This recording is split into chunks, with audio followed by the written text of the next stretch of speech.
Welcome, everybody.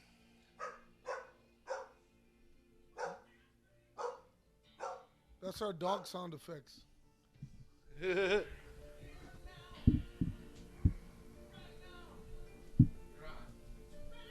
I'm on. Right now, baby. Yeah, we are here. We are live. We are right here and live. Ask Rudy anything. Yeah, it's music edition. But the music that you just heard, that's the only music you're gonna hear, because my engineer Bob, who also is my co-host, he says, "Man, we're gonna get into a lot of trouble," and I don't want to get into a lot of trouble. Fortunately, YouTube, Facebook, and all these other big companies, they want to cut your stream when you play music, and it sucks because music's such a beautiful thing. It should be shared. It's true, and it is shared. And speaking of sharing beautiful music and all of that coolness, a couple days ago, you and I were at a little festival, community festival in Southwest Detroit. We had been telling you about this music festival for over a year, right? Yes. And did it let you down by all of the things that you got to see in Southwest Detroit on 4th of July? It was. Excuse me. It was a magical experience. The music acts were so diverse. I believe some came from Seattle and California to rock it in Southwest Detroit, and the people were amazing. The crowd, the crowd. I mean, and the artists were freaking awesome, Rudy. Let me say this. Yeah, one of the artists that we seen were Soul Grinder, which I'm wearing their shirt proudly. They were the bomb. They're a speed metal band from Seattle, and they came to Detroit and they rocked it. And I like to always support local, and even when they're not local, but not really known nationwide, I like to help out all artists by purchasing a T-shirt or something, The best thing an up-and-coming artist can do is play shows in other towns because you make an impression. Absolutely. And, I know just like everyone else, I know gas is sky high. I get it. Even when gas ain't sky high, those bands still need to get to the next town. And that's why I don't mind throwing a couple bucks out and getting a shirt or a CD or something like that, Especially if I like it. We already got a question in the room. Uh-oh. What was the first rap album you ever purchased? They want to know from both of us. The first rap album that I ever purchased was it was what was it called? Oh, come on! It's right. I'm looking at the album cover right now, but anyways, it was a Run DMC. I think it was just self-titled. It might have been self-titled Run DMC. It had Hard Times. It had It's Like That, and That's the Way It Is. And it made such an impression on my life. And as far as back as I can remember, that was the first rap album I ever purchased. But I fell in love with rap way before I purchased that album. What about you, Bobby?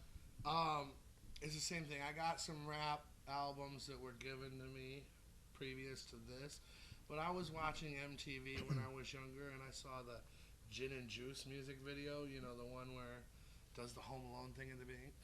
Yeah. Doesn't he morph into like a? No, that's actually What's My Name. Okay. That was his debut. Okay. Video. But Gin and Juice, I heard it, and I went and bought the cassette single. Uh-huh. Yep. And then when I was there, I bought Dr. Dre's The Chronic album. So there's your answer, Dr. Dre, The Chronic. Man, fuck you, Bob. You're all young and shit. Man, that was the first record I ever bought, man. Actually, it was on CD. We didn't even have vinyl then. It's weird. Like vinyl, was so present, disappeared, and now it's back. It is crazy, man. Like I said, I was at Walmart a couple weeks ago, and I walked where the CDs used to be, and the CD is like a half a rack, and it's got like Molly Hatchet and the best of Aerosmith and stuff like that for $5, and then a whole row of vinyl. I mean, you name it, they have it. I'm like, wow, I wonder if they got, I don't know, the White Album from the Beatles. So I looked, and there it was, $57 for vinyl. But I was like, wow, that's It's pretty pricey. Yeah, well, it's a pretty good album. It's a great album. It definitely. There's no doubt about it. Want it. If you want it on vinyl, you want it. That's you know right. What I mean, you're not trying to get it on CD. You're not just trying to listen to it. You're trying to experience it.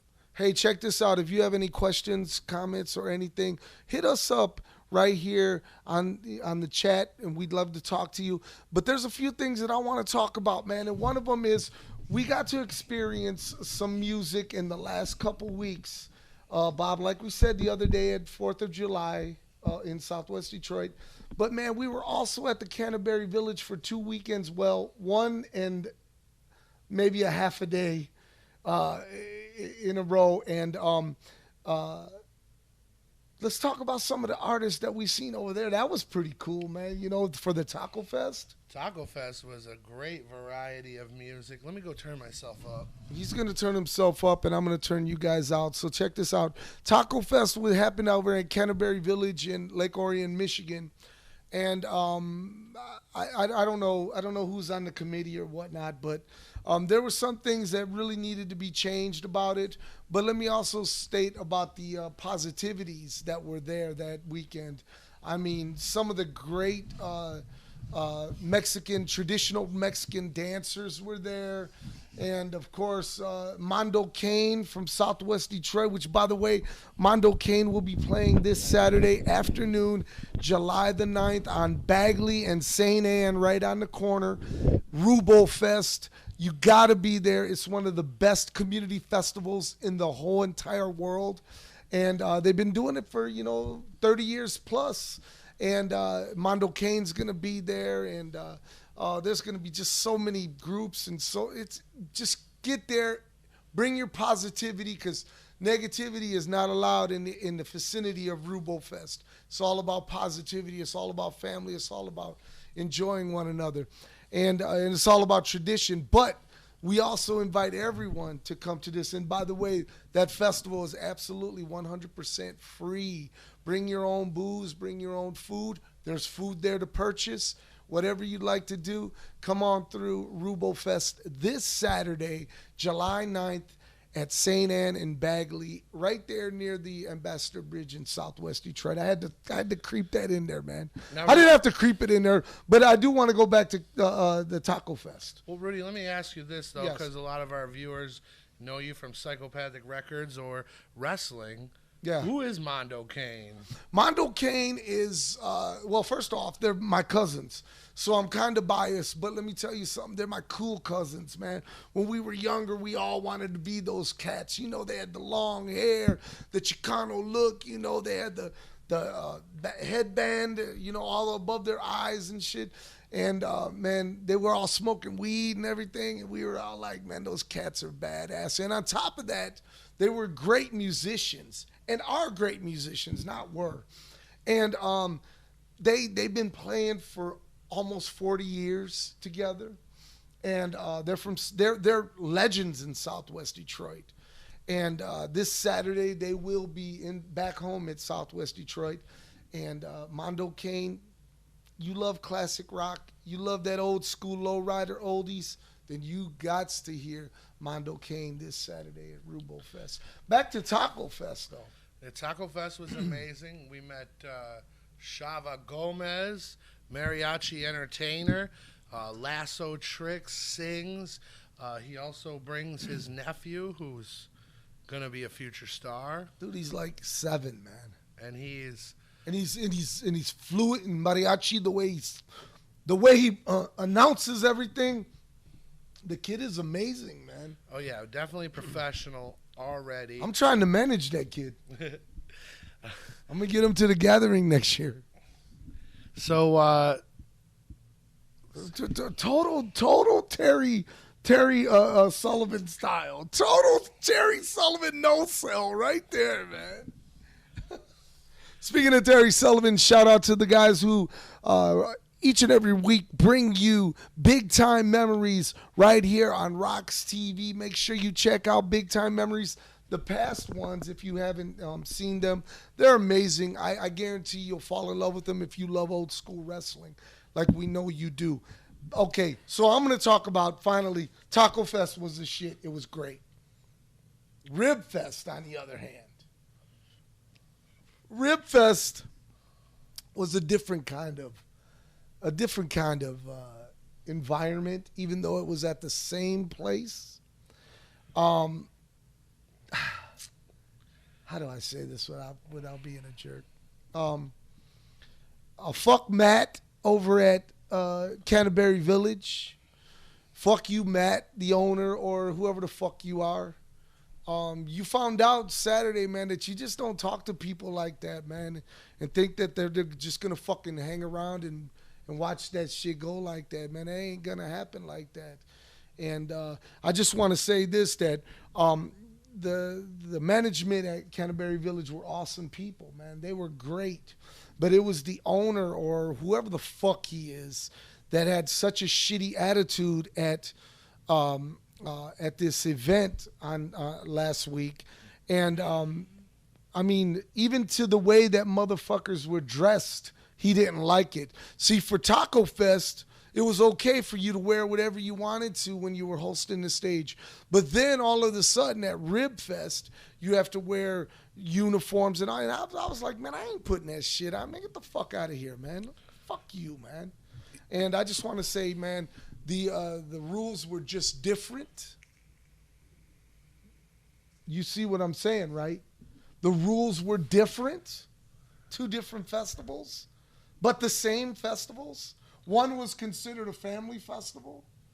When I was told the shirt I had on, which, by the way, was just a Mexican skull that said Rosita, Mexico. I mean, the shirt... It wasn't offensive.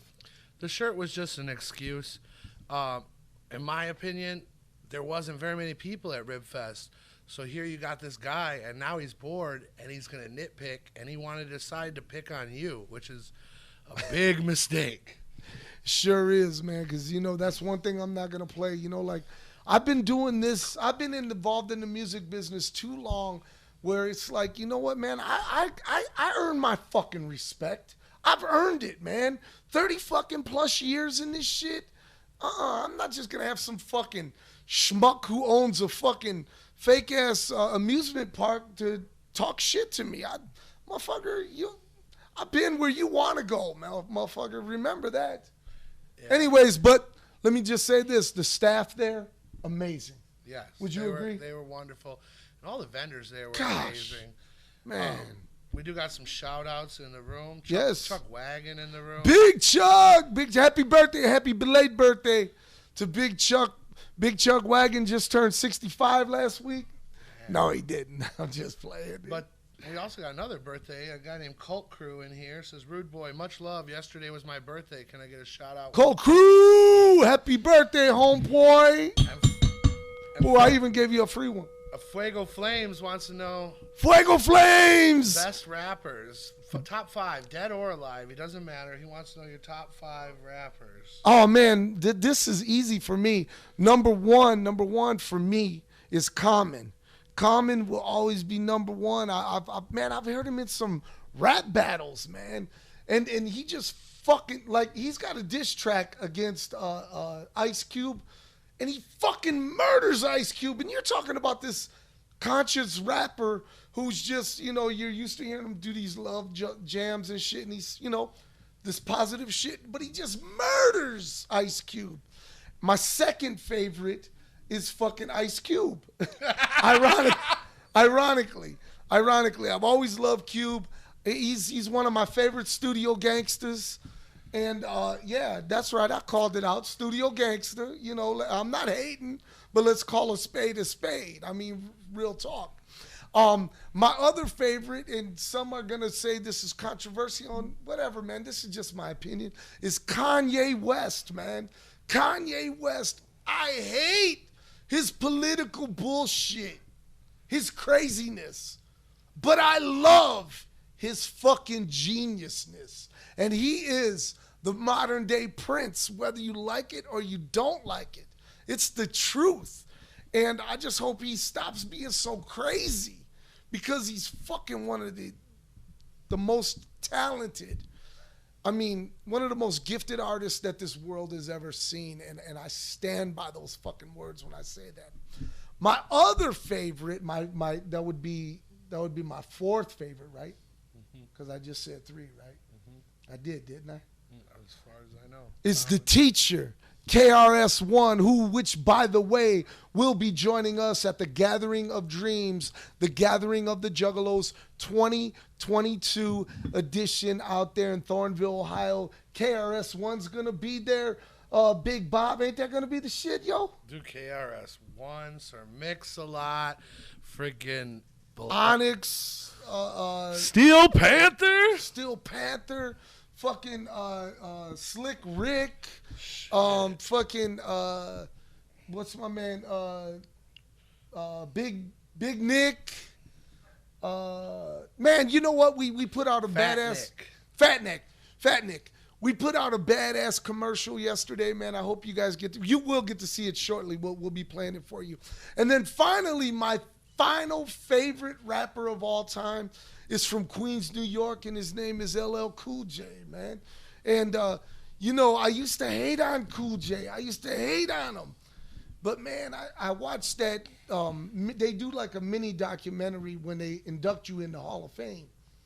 When they did his induction, they did like this mini documentary, maybe 5 or 6 minutes long. And I was just like, man, you got to bow down to the man. He fucking did it, and he's still doing it. He still loves hip-hop and rap, and I love that. But shout out to my boy Fuego out there in the Bronx, Spanish side. You know I'm always representing Spanish side of misery. That's my family out there, Bronx, New York. And somebody chimed in that you were right earlier. The Run DMC was self-titled, came out in 1984. Man, thank you so much. Who said that? The same person who asked that question about your first album you bought. Dopeness. Mr. August Records. Dope. Thank you, man. Thank you. Because that would have drove me crazy all night tonight. I swear it would. Now I got a question. Yo, Bobby Rocks, what's some bands you don't like? Well, there's a lot. There's a lot of bands I don't like. Dude, we could be here for 2-3 hours. But I think, like, out of, like, I listen to a lot of classic rock, and I love classic rock, and it's rare that I don't like something. But for me, nails on a chalkboard, I hate Boston. I don't like Boston, man. I just more than a feeling. I can't stand them. And I know it might be strange for some of you guys, and I like a lot of the same groups that you do. But when it comes to Boston, I'll take a plane back to Detroit. Dude, let me tell you something. That is exactly, and now I'm gonna ruffle some feathers here. Uh-oh. I'm gonna ruffle some feathers, but this is not breaking news, by the way. But that's the exact same way I feel. Like I feel like I want to, is when I hear fucking Nirvana. Ooh. I hate Nirvana. You know the best thing that ever came out of Nirvana is the Foo Fighters. Straight up. I know you really love the Foo Fighters, and the Foo Fighters are awesome. I like Nirvana. Somebody posted on Facebook one day, man, you know, this is the 22nd year that Courtney Love murdered Kurt Cobain, and I commented, where do I send the thank you card? Ooh, to that. Yeah, I said it, man. Fuck. Now remember that Rudy's opinions are Rudy's opinions. That's right. That's right. They don't reflect RoX-TV or any other organization that we're associated or sponsored by. I don't hate. I do hate that anyone commits suicide or whatever. That was committed suicide or murdered. It's still a terrible tragedy. It's a terrible tragedy. But I hate Nirvana. I hate Kurt Cobain's voice with a passion. And Kurt Cobain was responsible for taking away some of the greatest fun music we've ever experienced in this world. And, of course, I'm talking about glam metal. Yes. And for you glam metal heads, boy, does the Gathering of Dreams have a surprise for you when you have the great Steel Panther, which, by the way, Bob Rox just recently got turned on to. Oh, yeah. And what are your thoughts on Steel Panther? What high quality, amazing music with such lyrical depth, with such good songs as like Fat Girl, Glory hole. Glory hole. Community property. Community property is Every a love time I song, play, you guys. every time I play community property around here, I'm like, hey, it's a love song. And right after he says he's gonna give you all his heart, he tells you his cock is community property. He said, I shoot my baby juice all for you. What the fuck? And you can catch them. Yes, you can catch at the them. Gathering of Dreams in Thornville, Ohio, and you can catch And us that's there. Thursday, August the 4th. They'll be on the main stage, right there, the Joke Your Mind stage, if you will. Hosted by Rude Boy with DJ Chunk and Jump Steady. Jump Steady, that's right, my brother from another mother. And let me tell you something. He's put together a nice night. It's going to be great. But let me say this while we're on the subject of the gathering and the gathering of dreams and everything. Let me say this, man. A lot of fucking people's dreams are coming true this year. You know, it's not always about what we can give to y'all, but what we can give to some of the artists that finally get to rock the stages of the gathering, and some of them for the first time ever on the main stage. And it gives real good karma when you are able to bless some of those struggling artists to get out there and be able to put on a bomb show in front of a few thousand people, by the way. You know, the name that comes to mind to me is HB the Grizzly. And I've watched HB the Grizzly in the last few years mold into something that is going to be something special in the future. I'm telling you, listen to me. I'm telling you this right now.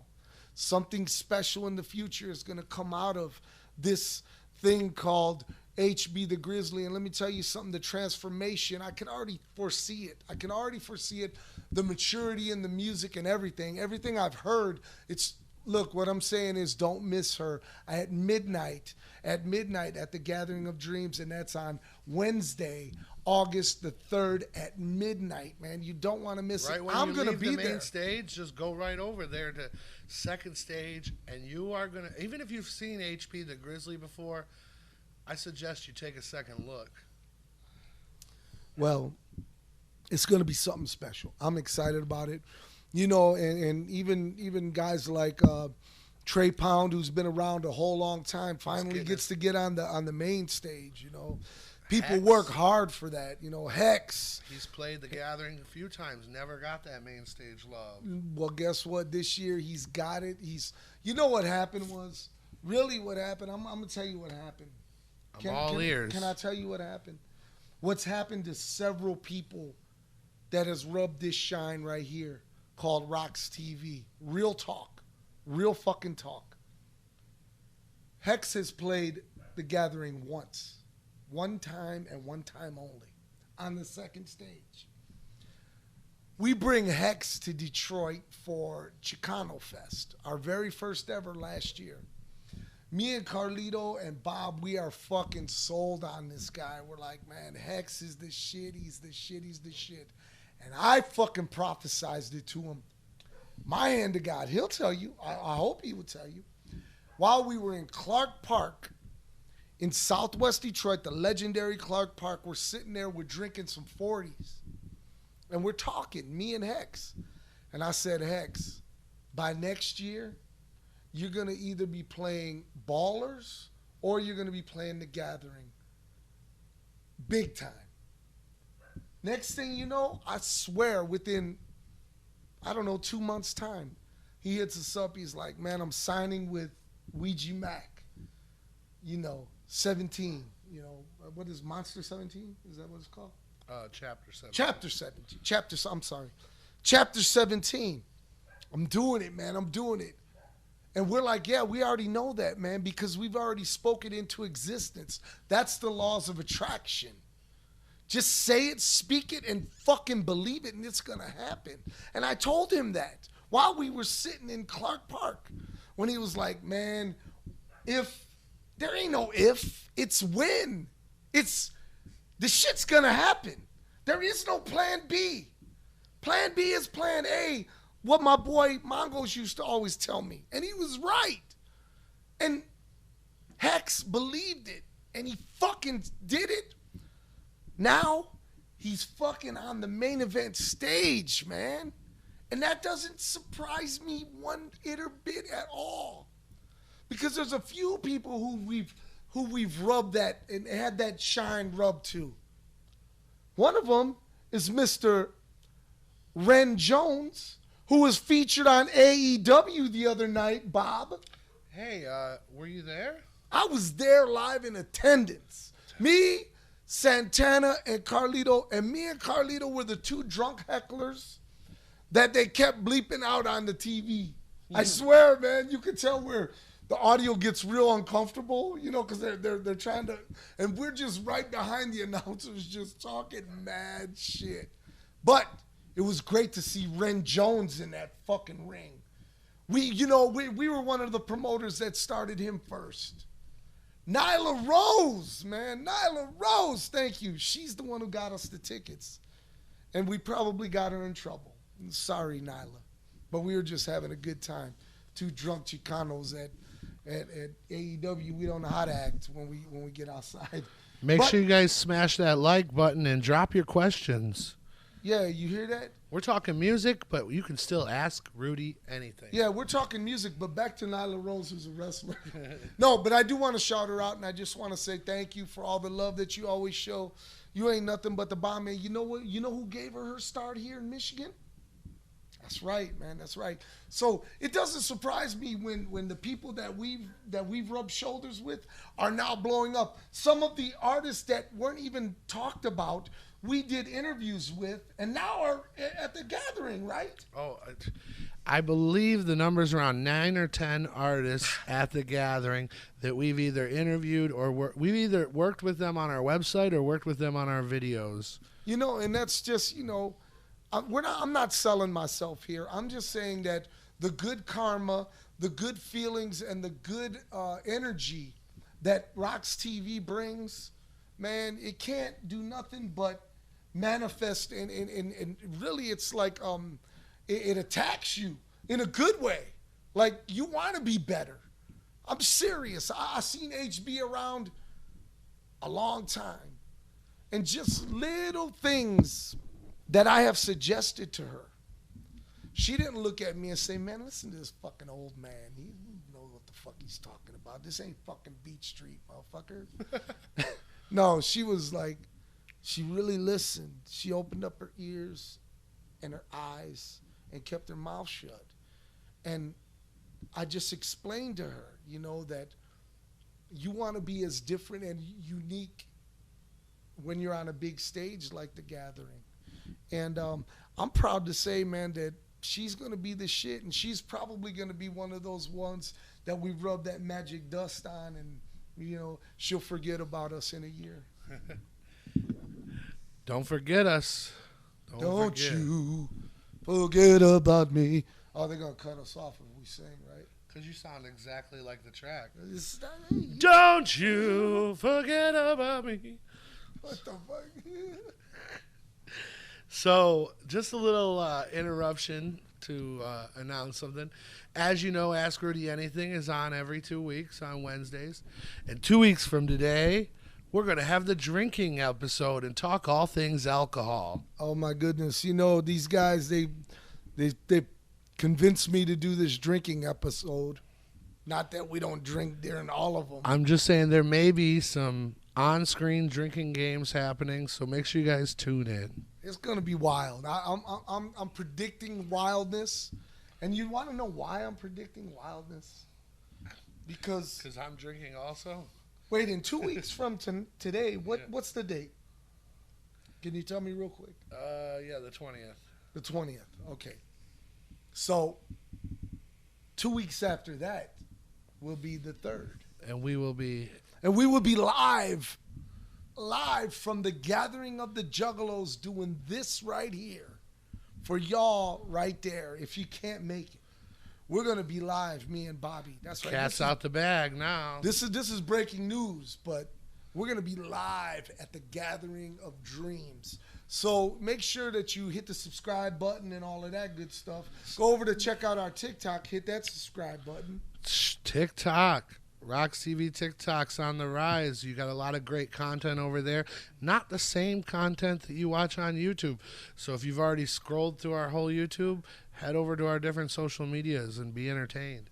That's right, man, because that's what we do, you know. And I'm proud to say that watching RoX-TV grow and grow and grow.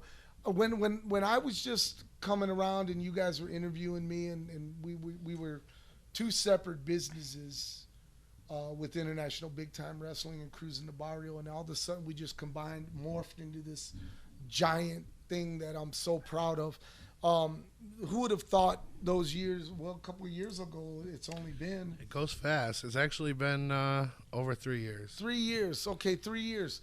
We've made so much magic, and let me invite you to when you're done watching us today, let me invite you to scroll down and check out the playlist for RoX-TV, and there's just so much content and so much cool shit. Share it, like it, tell people about it. Over 500 videos, and there's something there for everyone. That's true. That's true. There's music, underground and mainstream. Dude, you got everybody wrestling. from Bushwick Bill to fucking to fucking what the fuck, Pantera. Yep. Dude, for real. And we got a lot of underground artists on there that you've never heard of. So if you're searching for new music to discover, go on there, watch an interview, see if you vibe with that band, and check out their music. It's true, man. Or if you'd like to check out some wrestling, there's plenty of that on there. Plenty of entertainment. One-stop shop, if you will, at RoX-TV. It's real simple. You got to check it out. I got a question, Rudy. Yes. For me, it doesn't get better than girls wrestling. Where can I go to see some hot girls wrestling? Well, there's only one place in Michigan that you can go check out some hot women wrestling, girl wrestling. Girl Fight Wrestling is coming to Detroit, actually coming to Hamtramck, Michigan on Sunday, August the 21st. And at 7 p.m., it's 18 and over to get in. You must be 18 and over. It's going to be a wild night of women's wrestling. And I got to tell you something, Bob. Tickets are on sale right now at Brown Paper.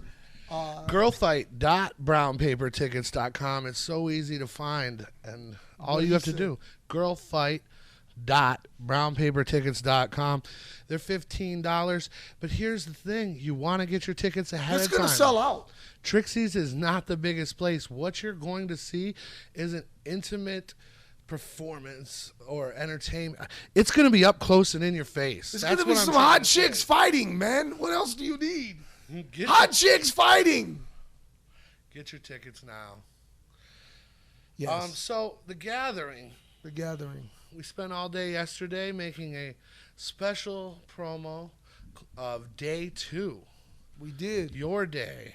My day. And I think we should show that video now. Let's do that. We'll show that video. We'll be right back after these words. Get your comments, get your questions together. Tell your friends and family. And look at some idiot is calling me when I'm on the air. We'll be back in a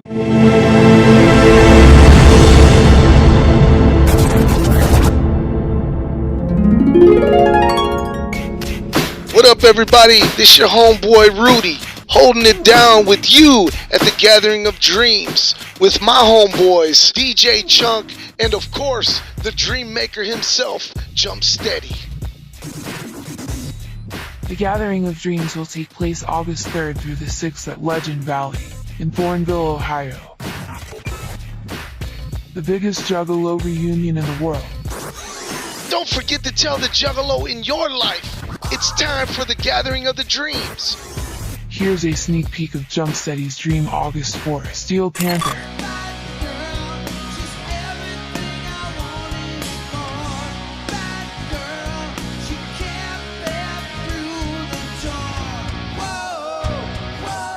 Art Squad family. Did everything they said I shouldn't do. I done did everything they said I wouldn't do.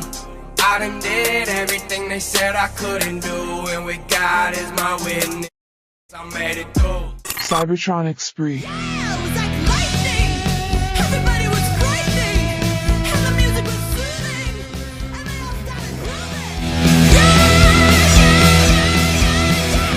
And the man in the back said everyone attack and it turned into a boat. Fat Nick. Draco kick back, I saw the best crack.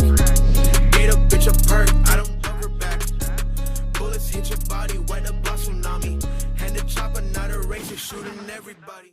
Stream? Find out Thursday night on the Jokey Mind stage.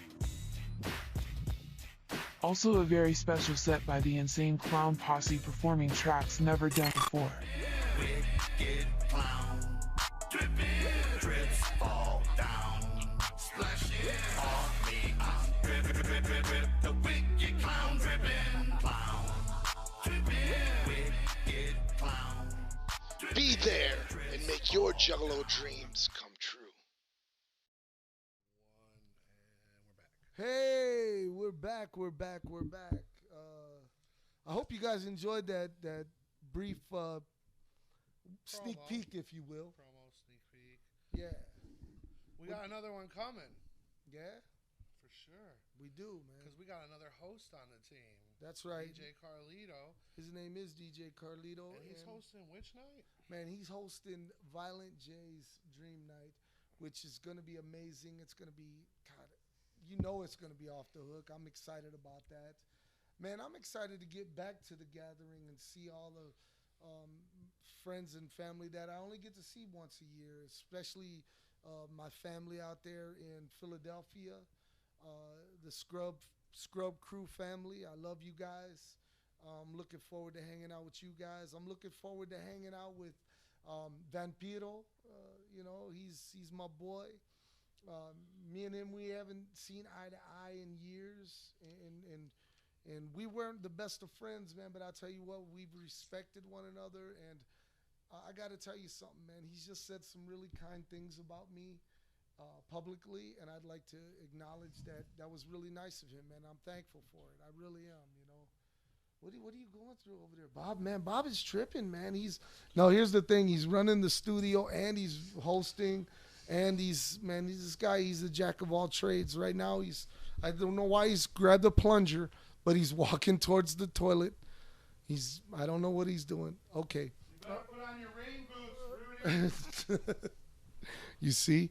I don't know. Flooded. See? We got Hopefully shit we're to being our ears. we're being flooded with comments and questions and all that good stuff. Yeah, people telling me to turn the mic up, so that's why I ran off. And Oh, okay. apparently they want to hear us better. They do. Well, they should. I mean, you know, we got a lot to say. What Well, what you guys got to say? happened to sound? I don't know what's going on, you guys. I don't fucking know, man. I don't. Can you guys hear us now? Can you hear us now? Hey, man. They said that's better. But did you guys like the commercial is what I really want to know, you know? And who's coming to the gathering? That's what I want to know.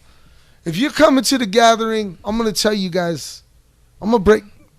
OG Wrestling Fan wants to know, who do you think will be the surprise guest for the gathering of the Juggalos? Well, it's pretty clear that there's a question mark there. Mm-hmm. Now, maybe OG Wrestling Fan may know of a guy named Question Mark, whose real name is Rudy Martinez, who's from Saginaw, Michigan, who has a group with him known as the Mysterians. And they did have a #1 hit. They had 2 of them, in fact. One of them was redone by Smash Mouth, Can't Get Enough of You Baby. And then their second hit, which was their highest hit, and changed music forever in 1965. Of course, I'm talking about 96 Tears. That riff with that Hammond organ, they'll never be duplicated. And so am I saying Question Mark and the Mysterians are going to be at the gathering? Probably not. If I was a betting man, who would you say if you were a betting man? It's got to be good. And by the way, it's got to be of Jump Steady, because it is on his night, the surprise guest. I'd say the real talk. Is it?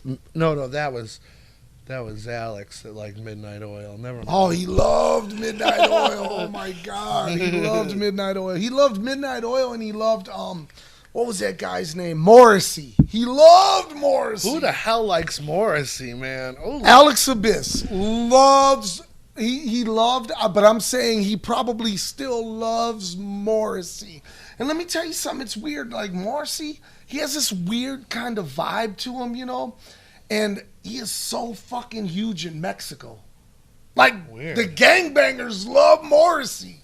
I don't get it. I don't get D's it. in the house. Scotty D, Fago lovers. Hey, man, even after all of these years, there's only one place that you go for the best, and may I say this, unbiased news when it comes to the underground. And that's FagoLovers.net. I've always respected They're the Fago shit. lovers. They're still .net. They definitely, they stay involved in the culture and in the scene, man. You know, there's a lot of cool projects that Scotty has been a part of, because Scotty D is like our Dave Meltzer, in wrestling, but he's that for the Juggalo world. And when people want to know expert advice about Juggaloism, they go to Scotty D first. And I'm talking about like ABC News and, movie producers and television producers. They go to Scotty D. That's real talk. That's freaking amazing. Shout out Scotty D. We've met a few times. Always a pleasure. Yes. What else? What else are they saying, Bob? Come on, man. They said your breath stinks. Not me? Not Yeah. me. Them girls love to kiss me. They love it. There's one thing that I do. I can't say a lot about me, but I can say this. Hygienically speaking, shit, man, I'm like a bottle of Lysol walking around, man. I'm so clean. I'm cleaner than fucking Mr. Clean. As far as the mystery guests on the gathering, it's got to be somebody. I'm gonna tell you who it's gonna be. It's got to be somebody that everyone's going to be happy about, because they're not promoting it. They just know you're going to love it. I know Jump Steady probably as good as anybody knows him. I mean, better than anyone knows him. When we were roommates, we'd always switch music and stuff, and we'd share a bunch of stuff. There are two main artists that if Jump Steady could have his way, will be at the gathering this year. One of them is Goody Mob. My God, Jump Steady loves Goody Mob. Oh, shit. And two is Public Enemy. Man, if those two happen to show up, you probably want to see Jump Steady, because he's probably somewhere having cardiac arrest because he'll be so happy. Real talk. Who do you think it is out there in the chat room?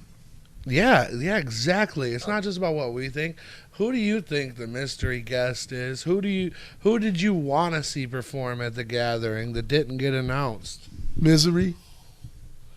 Man, I said it. That's who. I love Misery, man. I think I made that clear on this podcast so far. Scotty D wants to know what's up on more Rude Boy merch in the future. You know what? We had to throw away a whole bunch of boxes of the shirts that didn't sell. No, I'm just playing. We're getting ready to relaunch Cruising the Barrio this August. Everyone knows about it. So we're gonna have individual, but we've been smoking a little something. But anyways, we're gonna have individual T-shirts. There's gonna be a Rude Boy one. There's gonna be a Bobby Rocks one. There's gonna be a DJ Carlito one. There's gonna be a Hood Picasso one. Is the Hood Picasso gonna be awake in his T-shirt? Well, I mean, he's been known to doze off here and there. It's actually our fault. We smoke him out, and then every time we're like, we shouldn't smoke him out. God. You couldn't ask him if he liked the same festival we liked the other day. He sure, because he was with us. He was well rested. He sure was, man. He went to work the following day, so that's all that matters. But no, we're gonna do that. We're gonna put that together. And hey, also, I do want to tell you this, man. For those of you juggalos who are watching, at the gathering this year, man, it'll be your chance to get the Rude Boy book autographed right there. We're going to have us a little booth set up, and we're going to do a autograph signing, myself and Mike Shepard. And fuck that. Who wrote the book. You'll probably get to meet Rude Boy, Mike Shepard, DJ Carlito, and you'll get your book signed, pictures with us all, and probably hear a bunch of stories that you didn't even want to hear, but you're going to hear them. Oh, yeah, and because we're going to tell you all about how we made that book. We're gonna do that. We're also gonna be doing something that this hasn't been announced yet either, but it was the brainstorm of me and Carlito. Carlito's best friend died last year, and this will be the year anniversary of his death, and of course we're talking about Big Josh. Josh Hopkins, and it was like I said, it was like losing a son. And the one thing that I know about Josh is that he loved juggalos, and he loved being a juggalo, and he was proud of it, man. No matter where he went, he'd flash his colors loud and proud, man. And when he was in his casket, they had, on the casket, they had a great Malenko flag across it. And he had his Cruising the Barrio Dickies outfit on.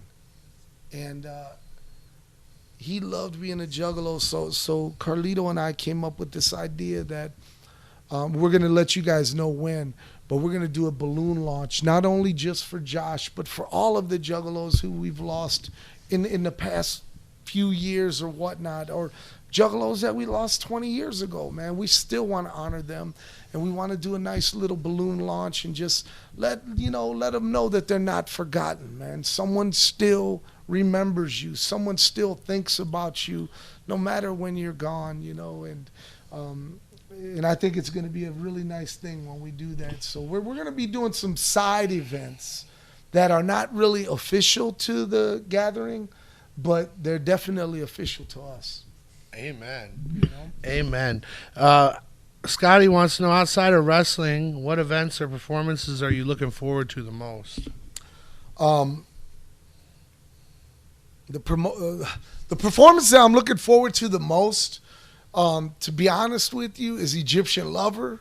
I mean, Egyptian Lover, man, that guy, this is a rare performance. He doesn't do these things. I know it. I go to all the festivals. I go to all of the old school get-togethers and all that stuff. And it's very rare that Egyptian Lover is going to be on it. So I'm curious to see Egyptian Lover. And I'm really looking forward, like I said earlier, to Steel Panther. And listen, if you don't know who Steel Panther is and you're hating on it, please don't do that without checking them out. Yeah, they are definitely one of the coolest bands ever. They're not what you're thinking. No, they're totally not what you're thinking. You're thinking maybe they're just some old school glam rock band, but they're totally not, believe it or not. If you don't like Steel Panther, you're probably not as juggalo as you think, because they are fun-ass motherfuckers. They really are, man. It's going to be a blast. I'm excited for that. I'm really excited to see my old friend Clownvis. I love Clownvis. You can check Clownvis out every Wednesday night right here on YouTube with his Clownvis to the Rescue show. And I've been on there, and it's always a ball of fun. And so make sure, hit up Clownvis right now and say, man, Rudy is talking good about you. You should probably have him on again. You heard it, Clownvis. Call us now. Anyway, I'm looking forward to Sir Mix-a-Lot. Sir Mix-a-Lot is going to be the shit. Let me tell you something. Sir Mix-a-Lot, because of Baby Got Back, really got watered down. It was, it became a wedding song, which is not always a bad thing. It makes you totally rich, that's for sure. But it also makes you totally not in. And let me tell you something about Sir Mix-a-Lot. Sir Mix-a-Lot was way in and is still way in now. if you really give it a chance. Before the baby got back, and man, Posse on Broadway and Buttermilk Biscuits, and man, let me tell you something, man.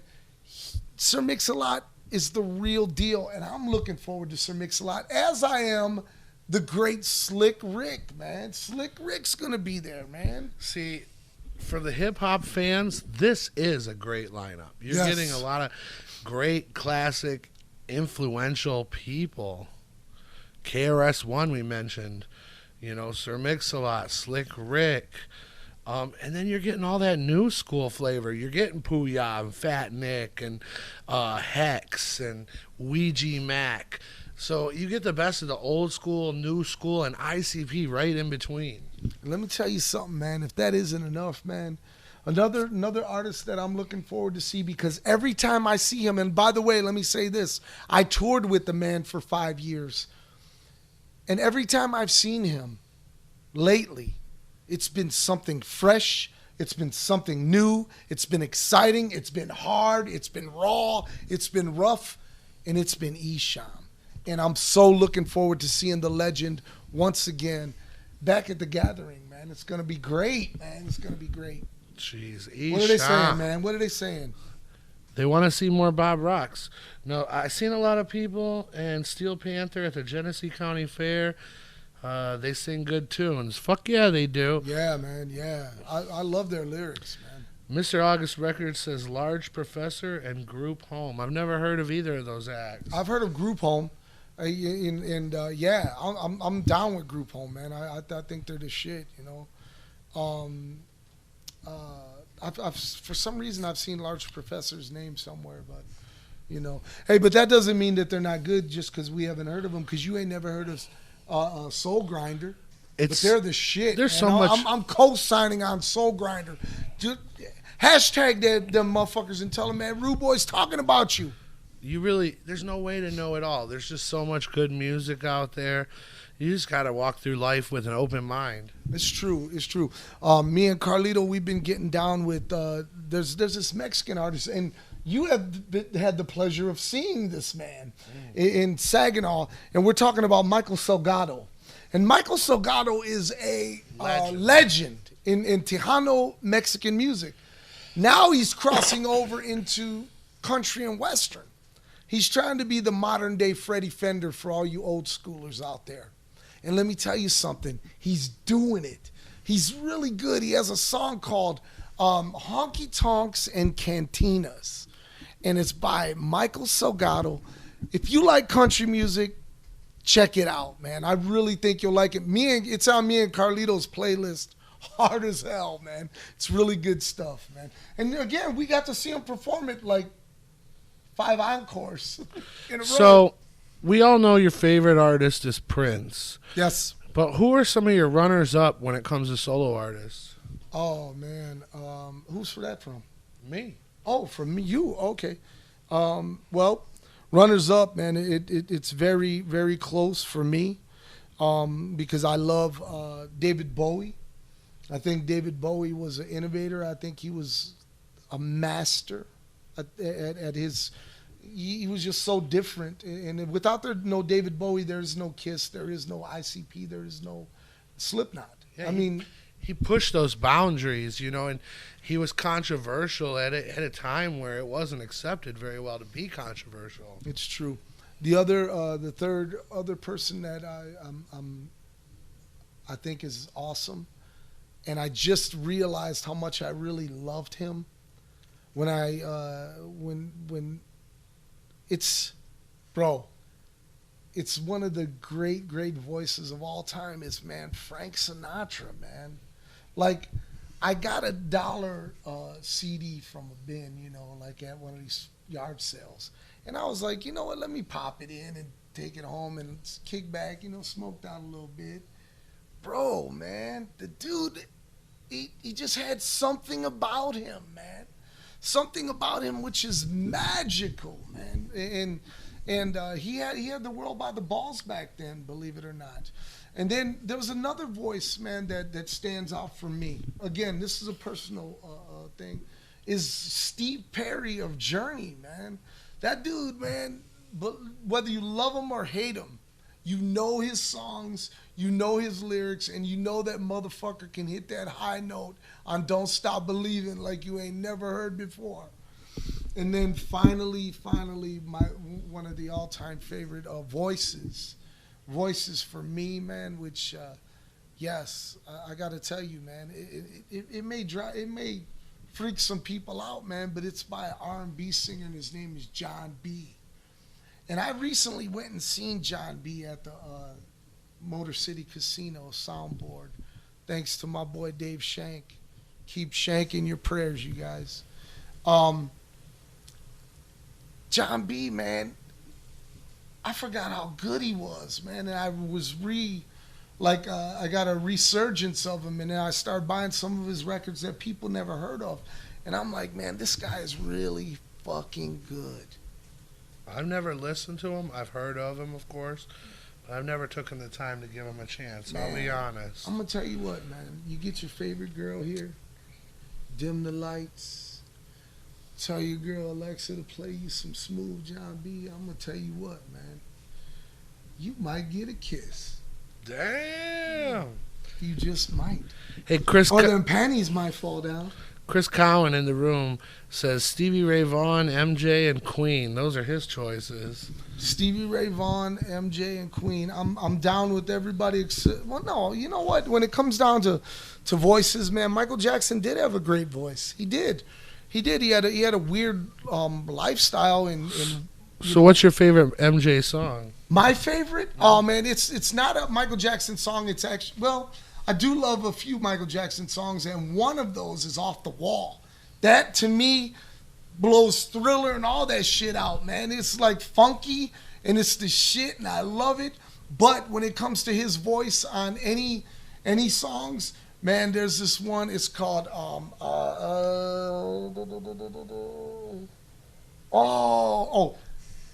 it's called The Good Times. For those of you who don't know about the Jacksons, look up Good Times right now on your favorite music device. Play that motherfucker. It's about positivity, man. It's about breaking up with your girl, though. But he's like, man, you know what? This sucks that we're going through this. But, man, I'm just going to reminisce and think about the good times, man. You can't beat that shit. One of my favorite solo artists, and it kind of reminds me of it, that breaking up with your girl, Phil Collins. Oh, God. And go listen to I Don't Care Anymore. That's the best breakup song. Dude, man. The one that'll always grab you by the cojones is fucking Take a Look at Me Now. Man, look at me. I'm fucking crying over here. Take a good look at me now. Because I'm still standing here, man. Another great slow love record, man, is In Your Eyes by Peter Gabriel. Whoa, man. The other day, check this out. The other day, me and Bob, we're driving to the office and we're talking and everything. And the music, he's got it on shuffle. And all of a sudden, man, it got really strange, like on Tommy Boy. You know, we're just jamming out, and then all of a sudden, comes on. What's the name? Ain't No Sunshine? No, that's a different story. But no, it's just me and you in the car, and all of a sudden, Who's Gonna Drive You Home from The Cars came on. And it was like, you could tell we were both in deep thought somewhere else. Scotty D wants to know, what's one of your favorite memories from the Juggalo show on Psychopathic Radio? Oh man, I have so many great memories. One of the ones that sucked the worst was the day Prince died. The day Prince died, I called Joe and I was like, "Damn, dude, did you hear Prince died?" And he was like, "No, he didn't." So then he starts, like all of us, we start searching and looking, and it's true, Prince dies. And it's the night of the gathering. Hang on. It's the night of the, it's the night of the Juggalo show. And the Juggalo show, if you're listening to this, the Juggalo show is on Thursday nights. It's like 9 o'clock. So I hit up Joe, and he's like, "You know what? Here's the deal. What we need to do is we need to do a Prince special, and we're gonna do it on the Juggalo show." And I said, "Okay, well, let's do that." So we did it, and before you know it, It was great. It was great. It was a memory that I'm sorry, I'm being distracted, but it was a memory that I hate, but it'll always live there because at the Juggalo show, it was nothing but about Prince. And it was me, Jump Steady, Carlito, myself, and Jason Weber. And we were on it, and we were talking Prince for 2 hours. And a lot of people didn't like it, and a lot of people were like, hey, man, let's just give them their piece, man. Especially me, Carlito, and Jason.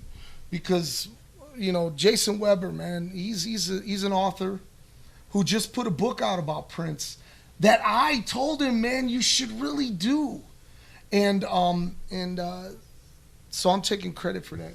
But anyways, yeah, man, that was one of the great nights. And then there was also another night where we got to bless these juggalos from California, who are friends of mine, by the way, Janelle and Senek. And we brought them in. They just happened to be in town, and we brought them in on the show. We let them visit the studios and everything before we opened up the compound to anyone. And they got to have a private hookup, and it was nice, man. It was real nice. Rick Brooks asks, and I think I know the answer to this one, but who do you love from the original British invasion? The original British invasion, for me personally, is the Rolling Stones. It's the Rolling Stones. I mean, they had it. They had enough spunk and they had enough balls like the Who, but they also had that creative writing like Lennon and McCartney. Mm-hmm. And man, you put that two together, where Mick Jagger and Keith Richards living on the edge all the time, and yet musical geniuses. Man, that right there is a what do they call it? It's just perfection served easily, man, on a silver platter. I love them, man. We got a super chat. Super chat. Anya Garcia. She wants to know, when are you going to visit California? You, me, let's all go. Yeah, I mean, when am I going to visit California? As soon as I got a plane ticket in Rudy Hill's name. Really? I know we were looking at some, I'm not going to say what, but we were looking at some events. It's in the fall Rudy, there. RUDYHILL, November 4th. We were looking at some book, just get the ticket. Some book events. We gotta. It's got to be a round trip, though. I can't live out there, but Lucha Brothers or Nyla Rose for JCW appearance. Man, always Nyla Rose, man. And I was glad that we got to bring Nyla Rose to the gathering at JCW against Heidi Katrina right before the pandemic set in. And it was great because Nyla was just on her way to AEW. I knew she was going to be a big star. She hits me up last week and she's like, Rudy, man, anything I could do for you, I got your back, because you believed in me. And I did believe in her. I still believe in her, man. Drop those likes. Drop those questions. Yes. Share this feed on your social media. Rudy's answering any questions. I am. So drop them. We are talking music today. So But Rudy, we'll talk about anything. So Rudy, let me just throw some genres your way, and you throw me out some artists that pop in your head. Yes. Country. Oh, George Strait, Garth Brooks, Freddie Fender, Alan Jackson. Folk music.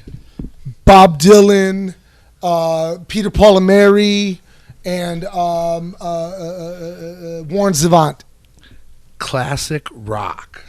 Journey, Styx, REO Speedwagon, Eddie Money, John Cougar Mellencamp, Boston. Oh, there was a question here earlier. Boston. And I didn't want to interrupt you, but I'm going to go back to it. Yeah, go back to it. They wanted to know who you take, Biggie or Pac. Oh, this is going to be controversial, you guys. Because I didn't give a fuck about either. Right. I thought they were okay. I mean, they were okay. What made them the legends that they are The same thing that made Selena the legend she is, and I hate to say this, because she was a great talent, but it was dying. Being cut short early. That The exactly. If Selena were here today, and I wish she were, she would be Gloria Estefan. She wouldn't be this woman on a statue and a mural and all that. None of that. It sucked, and it really sucked the way that these young people died so tragically. I mean, brutally. But nobody before their deaths, I'm especially talking Tupac and Biggie, were saying these motherfuckers are the game changers. They weren't saying that about them. And that's reality. And that's the same with Kurt Cobain. I mean, people loved Kurt Cobain, but they weren't on his nuts like they were when he died. Kurt Cobain would have still been playing here. Would he be like, he'd be what Pearl Jam is today. Pearl Jam is the shit. But are they making hits anymore? Fuck no. People have moved past that. Taking Prince and artists who live to an older age out of the equation, if you could magically stop one of the 27 Club from dying, which one would it be? Would it be Janis or would it be Jimmy, or who would it be? Who would you have liked to have seen keep going? Oh man, God, that is such a loaded question. It's a loaded question, man, because you've also got Jim Morrison in that club. Yep. And God, what a great talent he was, man. Jimi Hendrix, great talent, man. Who else died at 27? I think Buddy Holly did too. Mr. August says, Rude Boy is the first human in history to answer the bigger pot question with, I don't give a F about either. At least he's honest about how he feels. I'm trying to keep it real, man. That's one thing I like to do right here on Ask Rudy Anything. Yeah. I just want to keep it real. I ain't trying to hurt no feelings, but damn it, I'm tired of the bullshit. I'll take Pac. But you'll take Pac? Yeah. In the 27 Club? He didn't die. No. At 27? Yeah, actually he did. Was he? Him and Biggie were both 27. Really? But or no, actually Biggie was 24, but Pac was 27. 24 years old. I meant I'll take Pac over Biggie. I like West Coast over New York, and I know that's probably going to ruffle some feathers, including mine. But I love that funky West Coast sound, and New York's so like boom bap, and we all are different. Yeah, but yeah, because we were brought up you're a 90s baby, man. Right. Like, and I'm total 80s, so we're seeing it through a different perspective. Like mine, Kumo D and fucking, guys like that, Kool Herc and, Grandmaster Flash and Grandmaster Melly Mel and all of them. Those were they were gods to us, and then you had Dre and Snoop and Pac and Biggie. And so I get that, I understand that, because in the 90s, not so much was the East Coast doing anything, right? I mean, you had great ones coming out of there like Nas and, of course, the great Wu-Tang Clan, but they weren't making a lot of noise then. Not a lot of controversy. You know what I mean? No. So somebody in here wants to know, what was the first thought you had when you heard of Esham or heard Esham, or your initial reaction? I was scared to fucking death, man. Are you kidding me? I remember Joe Bruce coming over to my house. He was in his Volare. He had yeah, it was like a 79 Volare. I swear, it was fucking old and beat up. But man, he loved that fucking ride. I love that ride. I had so many fucking great memories in that ride. Man. Oh, I'm sorry. I was reminiscing a minute. So he showed you Esham. So he said, man, check this out. And he pulls out the red tape. And I said, what the fuck is this? And he said, man, this is Booming Words from Hell. And this, my friend, is Esham. Get in the ride. Let's go. So I said, okay, I stopped at the liquor store first, you know. And I knew I was I don't know 16 or 17 at the time. And I said I knew the liquor store we could drink, you know, when we were young, you know, Scotty's liquor store over on 4th Street. R.I.P. Scotty, man, I miss you. Anyways, he was the type of guy who owned the corner store. And if you weren't an asshole and you didn't act all wild and shit, he'd let you buy a couple beers here and there. He ain't gonna say nothing bad. Anyways, Esham. So we're driving, man, and I'm just like listening to some of the beats first off, and I'm freaked out by them. I'm like, what the fuck?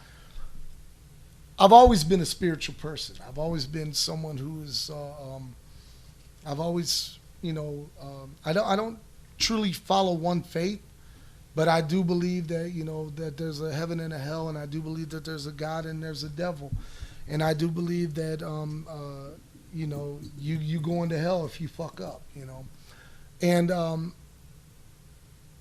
but this was on another fucking level. You know, the UNHOLY, the unholy. Like, what the fuck, man? And this guy's from 7 Mile, man? What the fuck? Osborne High School? This is what the fuck you guys got coming out of Osborne? We never heard nothing like that. And I just remember the more we listened to it, the more that I could hear the genius in it. I could hear the genius in it. And then when I found out that he was 15 years old and he did that album in his fucking mom's closet, dude, you want to talk about inspiration? Man, that was one of the driving marks for Insane Clown Posse, better known as Inner City Posse back then. Man, this kid can do it, man. We can do it, man. It's in our grasp. Esham was miles ahead of ICP when it come to production and stuff like that. But becoming friends with him, it worked out good, you know. It worked out really good. And yeah, it really changed my life when I heard that record. I mean, and who knew that years later I would be so close with Esham, and what a wonderful, wonderful friend he is to me. Might be a shock to you guys, but I grew up in the suburbs. No. Most of the cities only have one high school. Some of them have two. What was it like growing up in Detroit, like when you got all these schools and they're still the same city as you? Was it pretty competitive? Oh, fuck yeah, man. Oh, fuck yeah. Especially in Southwest Detroit, within a 2-mile span, there were 2 major high schools. There was Southwestern High School and Western High School. And Southwestern went out of business years ago, but man, the competitiveness between them two, and Western, all of their sports teams all sucked. Southwestern, the basketball program, I mean, there were guys that went to fucking college on full rides and were being talked about for, you know, NBA and all of this shit. I remember there was a kid, what the hell was his name? Antoine Jobert. Antoine Jobert. I remember, man, NBC News, not Channel 4 News, NBC from New York coming to our school to fucking talk to us about Antoine Jobert because he's the hottest fucking thing to come out of Michigan since fucking Magic Johnson, man. And Antoine Jobert, last I heard, he's an attorney for like movie stars. Dang. So he kind of got right out of the sports game after college. And then not even just the sports, but I mean, was there a lot of beef? But like, if you were walking down the street, you see some kids from Western that No, there was too much gang activity going on to worry about that type of shit. That's West Side Story, which you just got done telling. You know, the Sharks and the Jets. Yeah, no, there was nothing like that. There were real life matters going on where friends or colleagues that you'd be in school with one day you'd find out the next day had a bullet in his back at the high school, at the park, you know. Were any of your other friends trying to make music else than Inner City Posse? Yeah, me. Yeah. Yeah. Tell me about that. Yeah, me. Yeah. I was a decent DJ, man, when I was coming up, and I was a breaker, and I was a part of a crew called the Nasty Rockers, and we got to play, you know, festivals and state fairs and all that shit, and then I like I said, I got into, you know, making beats, not making beats, but experimenting with beats on the vinyls. And I became a decent DJ, and I got a lot of gigs and stuff. But I used to sing the songs out loud. And I don't know what the hell just happened, y'all. But I used to sing the songs out loud. And somebody heard me, and they were like, man, you got a decent voice, man. And so then I'd start singing every little bit that I could to hear if I really did have a decent voice. And then when all the girls at school were like, oh, Rudy, will you sing this? Will you sing this New Edition song, Rudy? And I'd sing it on the bus. I was like, man, you ain't that bad of a singer. So then I tried to put together a band in school. Eighth grade, middle school. And we had a place to practice and everything, the Azteca Hall. Man, it was so cool. And man, we had all these guys coming there, and they were trying on their drums and their guitars and everything. And we did that twice, and then it just never happened. And then years later, I got involved with Insane Clown Posse, and I got to really do something special that was life-changing for me.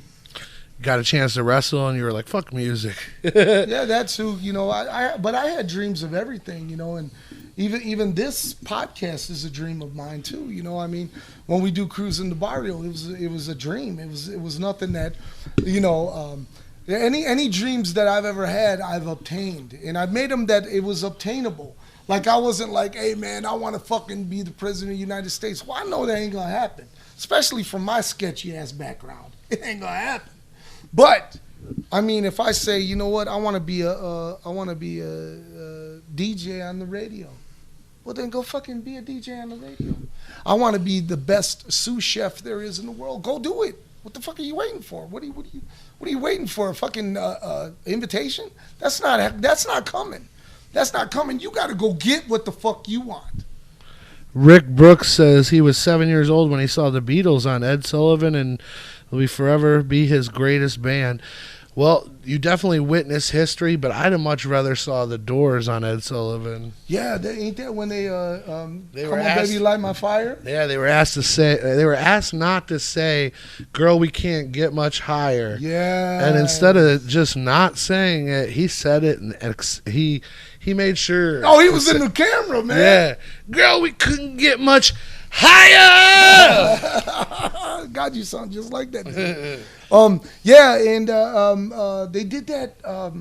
They did that for a few artists, man. They tried to, tell them, man, you change the lyrics on this, and and this was years later on down the line, but it was on Saturday Night Live, and there was a controversial song by Elvis Costello, and it was called Radio Radio. And it was about how the radio fucks over people and how they've got the balls on, they got the lock and chain on artists and whatnot. And he was going to perform that on Saturday Night Live. And when the Saturday Night Live people heard it, they were like, no, you got to perform this other song. So he was like, all right, fuck it, we'll perform the other song.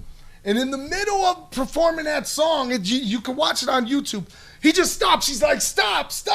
I can't do this. This is live television. Radio. And then they break into radio. And he was banned for life from fucking not only Saturday Night Live, but NBC television. And this was in 81.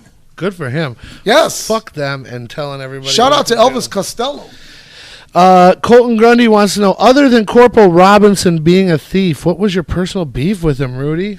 No, that was it for me. I mean, like, the thing is that you can't fuck over the juggalos, and you can't fuck over the company that's taking care of you. You can't do that, man.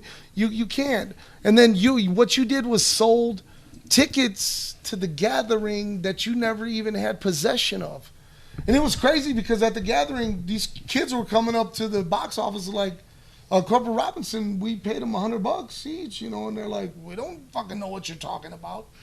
So yeah, that was the beef I had right there. And I don't like people working my friends, man. And you wrestlers out there know what a work term is. And I don't like watching it, and I call it out. I'm like, man, no, fuck you, man. Mr. August says, I heard DJ Clay is producing a new ABK project. I don't think we would know anything about that. I don't know nothing about it, but if he is, well, good for him. Rick Brooks, our Beatles fan. Yes. He says, are you a big fan of Detroit wrestling history? Oh, come on, Rick. Rick, check out Big Time Memories, which you can find right here on RoX-TV each and every. Well, you can find it right now if you'd like. As soon as this is over, I invite you to go check it out because I know, I can already tell you love the Beatles, you love old school music, and guess what? You love old school wrestling. This is tailor-made for you, Rick Brooks. This is tailor-made for you, Big Time Memories. You're going to love it. I think so, right, Bobby? Oh, yeah. Let me just tell you, Rudy briefly talked when we first started the show about an experience we had this weekend over a shirt. And, you know, it was, and let me just say this. He didn't care about the shirt. He just wanted, he wanted you to wear it so he could feel like you worked for him, which we didn't.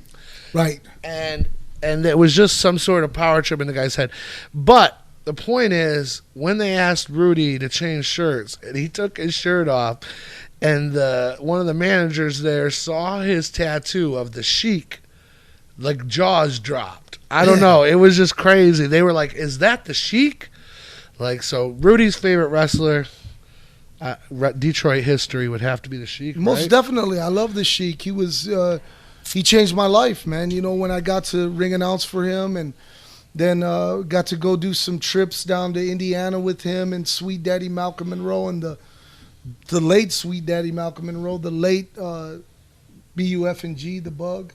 Which, by the way, man, let me stop right now and I urge each and every one of you guys out there with the sound of my voice to reach out to Chris the Fly, all one word, Monroe, all one word on Facebook, and send him some positive vibes. His daughter was killed last night, senselessly.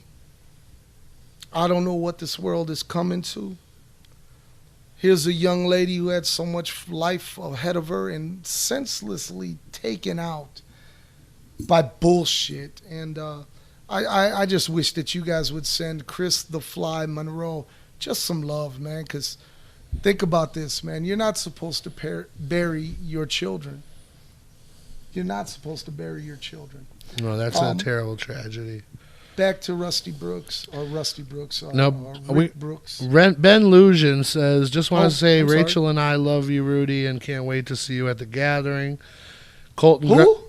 Ben Lusion. Oh, Benny! Hey, what's up, bro? Man, I can't wait to see you too, bro. Man, I've been thinking about you guys and you and Rachel. It's going to be fun. I'm so excited, man. See, that's what the gathering's about. Friendship. Ben and Rachel are just two wonderful souls. I've known Rachel a lot. I've known Rachel since she was a little girl. That's a true story. Her ex-boyfriend is a dear friend of mine as well, and he's a wonderful guy too, Jesse, and his kids, Jesse's kids and her kids, by the way, Axel and Doyle. How cool are those names? Axel and fucking Doyle. Damn.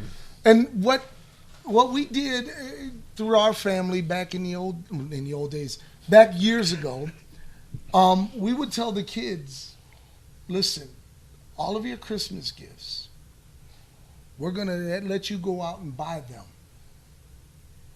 You get to keep one of them. The rest you're going to donate. Just for love. And you guys have this amount of money to what do you call it? But what me and my ex-wife would do is we would do that tactic, but we'd still have something else under the tree. But we were trying to teach a lesson. And when they found out that Jesse was having some hard times, and man, they were like, man, let's send all of our gifts to Doyle and Axel. And so, man, we put together this dope-ass fucking Christmas box from Detroit. It was all Detroit love. Like, we sent, like, Detroit Tigers hats and shit, you know, stuff like that. And it was one of the most magical things that I've ever done in my life, man. And to this day, I think about it all the time. And to this day, Axel and Doyle still call me Uncle Rudy, even though they're grown men now, you know. Hey. And I'm talking about Carlito was the one who was, you know, giving up his gifts, and Savannah. And but these people are great. And Ben, I just got to meet him this year at the gathering. He seems to be an awesome guy. Like, I connected with him. I really did. Where, you know, they were out there trying to, you know, they're just enjoying their gathering together. And you know what? I'm like, man, I'm enjoying their company, man. So I'm like, man, come on, let's go back to catering. Let's sit down and have a meal together. And so we got to do that and got to spend some time. Man, I love the gathering. I'm looking forward to it. I love you too, Ben. Speaking of your kids, Anya has asked, how's Sylvana and her recovery? You know, and how are all your kids in general, and even your grandkid? I got more than one grandkid. How's your grandkid? My kids, my family are all great. Thank you for asking. Sylvana, she's had some treatments, some radiation treatments and whatnot, but she seems to be on a good road to recovery. Thank you for that love. Thank you for asking. And it doesn't go without, it's very thoughtful and it feels good. Colton asks, Rudy, have you ever worked with Jamie Dundee or ever partied with him? Have I ever partied with Jamie Dundee? Oh my God, I'm ashamed to say this. Carlito and we brought Jamie Dundee in one year to River Rouge at the Ice Arena. I convinced the mayor of River Rouge to give me the Ice Arena for free. I said, man, we're gonna bring a bunch of people to your neighborhood for the bars and restaurants. And we did. We fucking packed the place. We had over 700 people paid. Damn. And we brought Jamie Dundee in. And Jamie Dundee is one of the wildest people in all of wrestling that I've ever met in my life. His father was a legend, superstar Bill Dundee. Great wrestler. But when Jamie parties with, first he comes in, he's like, hey brother, I want to tell you I love you, man. He's got this thick southern accent, but he's Australian. True story. Hey, my brother, I love you so much. God damn it, you're such a good guy, man. Thank you for bringing me up here to Detroit. I loved it, man. The hotel was great. I loved it, blah, blah, blah. I said, okay. So me and him, we start cracking open beers in the dressing room before our matches. And it was one of them rare times where I went out there and I was embarrassed by my performance.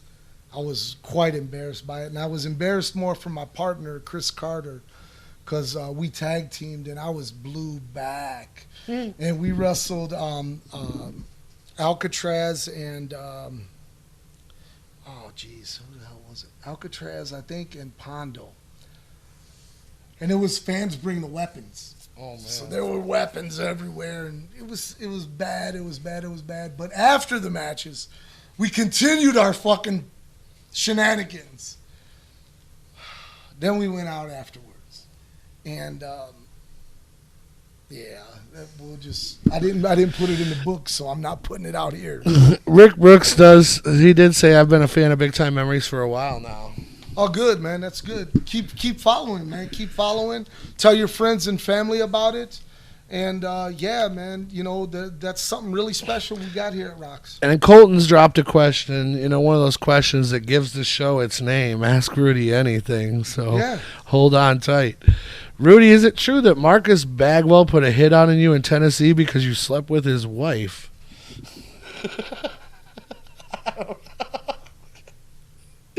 I don't even know. Are they talking about Buff Bagwell? Did you run off with Buff Bagwell's wife? Well, first off, I don't ever think Buff has ever been married. So I know he had a strange relationship with his mother. For real, you didn't hear this? No. Bro, I'm about to blow everybody's mind right now. And by the way, you can find this information on any podcast, especially if you take a minute and check out 83 Weeks by Eric Bischoff. It's a great podcast. I co-sign on it. Fucking tell him I said I sent you there. But anyways, so Eric Bischoff says he goes over to Buff Bagwell's at Christmas time. And him and the boys are going to go out and have drinks in Atlanta. Well, Buff's mom lives in the basement, or not in the basement, but on the bottom floor, and Buff lives upstairs. He's a mama's boy. So they're like, he's like, oh, you guys are here early. I'm finishing up my shower. I'll be out in a minute. So he calls his mom up, you know, and then his mom comes up, and I'm paraphrasing this, by the way, because the way they tell it on this podcast is fucking hilarious. So hilarious because it's so detailed. And anyways, so long story short, Eric Bischoff's having a bunch of drinks and he's got to piss really bad. So he gets up to go to piss, and as he's walking past the bedroom, Buff Bagwell is bent over, ass cheeks up in the air, and his mom is shaving his ass, bro. Bro, his mom is shaving. Rest in peace, Judy Bagwell. He better given her like every good Mother's Day card there was. Jesus. What the fuck, man? What? You're overreaching what you're asking your mom to do there. Well, what is mom's like that? Oh, come on, all right, bend over. I'll take care of you again. What the fuck is going on in this household? Oh my God. Anyways, yeah, but again, this is secondhand information. Go check it out on any podcast. Just punch up Marcus Bagwell, mama shaves his ass or balls or whatever it is. Oh my God. So he never was married, eh? No, but you know what, man? Marcus Bagwell is a good looking fella. And all the chicks love him. So if I fucked his old lady, then I must have been doing pretty damn good. And putting a hit out on me? What the fuck? What is this, the mafia and shit? The fuck? He put a hit out on you, man. Shit. Oh, shit. Yeah, it's been a good one. Don't forget, like I said, 2 weeks from today, the drinking episode of Ask Rudy Anything. We're going to find out what he likes and what he doesn't like, some of his favorite stories and some of those You know what, memories. man? Fuck that. We're going to call this Let's Get Rudy Drunk edition of the Oh, yeah, fucking that's right. Ask Rudy Anything. And what you got to do, I'm going to tell you this, Bob. I'm going to buy a fresh bottle of tequila, and I'm going to set it right there. Right next to the bell? Yes. And every time someone does the super chat, I'm going to take a shot with you. No, please don't super chat in 2 weeks. Because This guy doesn't drink, man. We're going to get him to throw up. Listen, man. It's going to be great. It's going to be so great. So like I said, don't tune in 2 weeks and get us drunk because I can't handle it. Yeah, he'll be fine. Look at this big teddy bear. He'll be fine. Rudy needs Jägermeister. That's what it says. Y'all better be dropping a big super chat for that one. Man, yes. Because you know what? In your lifetime, you'll get sick from throwing up from alcohol. Mm-hmm. And whatever you got sick on, that's going to be your kryptonite. And Jaeger is my kryptonite, even though I loved it so much. Oh, God. At one time you loved it? Yes. That and Goldschlager, you know, I had little gold chunks. Oh, that shit was good, but it was too sweet. Man. Yes. Ben Lujan says it's Modelo time. You know it, Ben. You know it, man. I can't even believe that we ran out of Modelo's, only 2 in. But yeah, I can. But don't forget, hey, this weekend, if you want to come have Modelo's with us, come on through to Rubo Fest this Saturday, July the 9th at 3 p.m. 3 p.m. till midnight. You're going to see all kinds of kick-ass bands. You're going to see Mondo Kane live, the Detroit Legends, Mondo Kane. They're going to be in the house. Cruising the Barrio is going to be in the house. DJ Carlito's going to be there. Stephen Foster of Chinchillionaires is going to be there. Yes, that's right. And speaking of Chinchillionaires, I think it's time for us to take a break, and we want you to check out this video that we directed, that we edited, and that we are fucking damn proud of. The the Chinchillionaires right here with Electro Mall Cop. Here we go. And hold on. I'm holding on. You got to hold on tighter. I'm holding. Just hold on loosely and don't let it go. How do you hold on loosely? Here.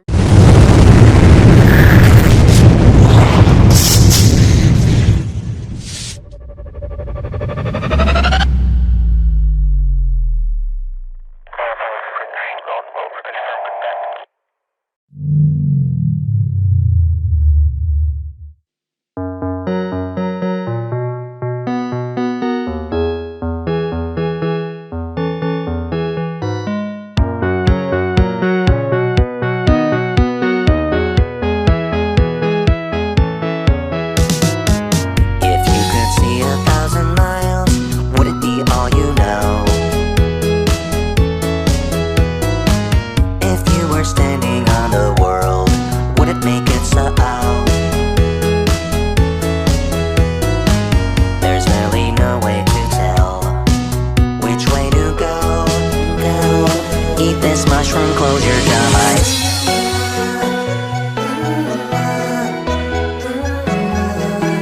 Counting backwards from 9.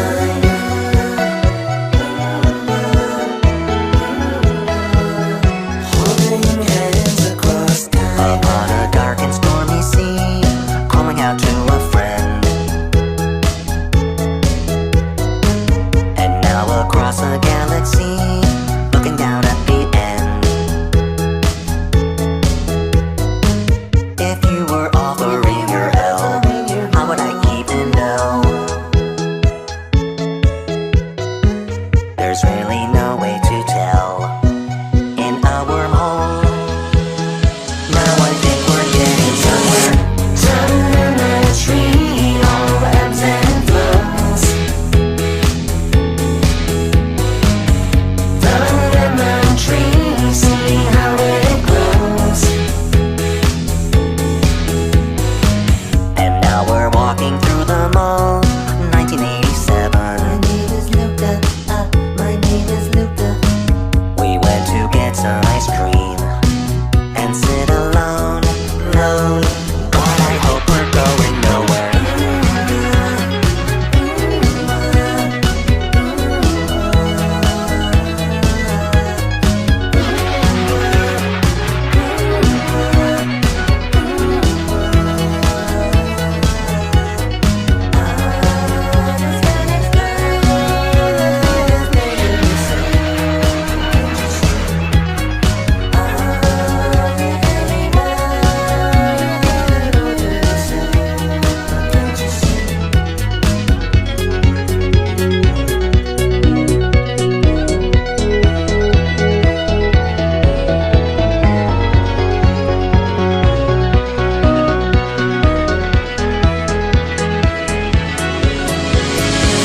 I heard somebody call the cops.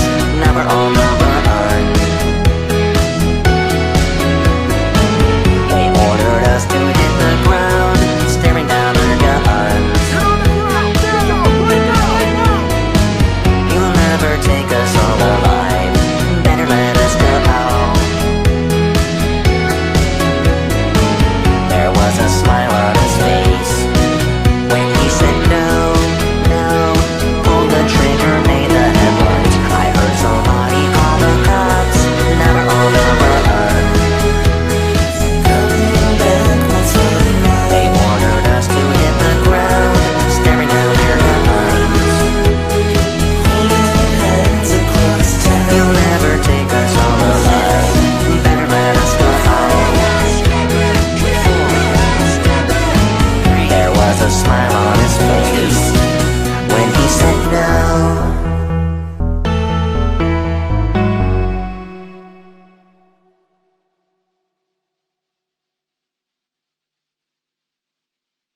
And we're back. All right, man. Chinchillionaires right there, featuring Luca Milky Way with the great track. Dude, the mall cop in that video is quite attractive. Man, you know what? Let me tell you something.